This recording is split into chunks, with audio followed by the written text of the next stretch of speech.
ஆச்சி கொழுக்கட்டை மாவு வந்தாச்சு. ஆச்சி கொழுக்கட்டை மாவிற்கு கொழுக்கட்டை அச்சை கேட்டு வாங்குங்கள். சென்னை விமான நிலையத்தில் செய்தியாளர்களை சந்தித்த நடிகரும் இயக்குநருமான தியாகராஜன் நடிகைகளின் பாலியல் துன்புறுத்தல் குற்றச்சாட்டுகள் குறித்த கேள்விக்கு அமைதி காத்துவிட்டு நன்றி கூறி விடைபெற்று சென்றார்.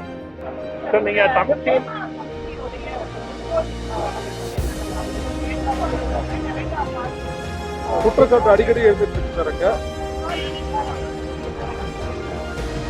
இதுல ஆதியாவும் இதை பத்தி பேசிருக்காங்க. ஏன்னா கேரளாங்கள்ல இந்த மாதிரி விஷயங்கள் இருக்காங்க, அவங்களும் இதை பத்தி பேசிருக்காங்க.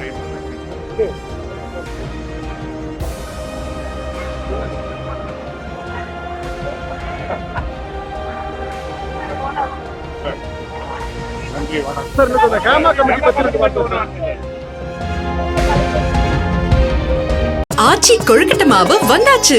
ஆச்சி கொழுக்கட்டை மாவிற்கு கொழுக்கட்டை அச்சை கேட்டு வாங்குங்கள்.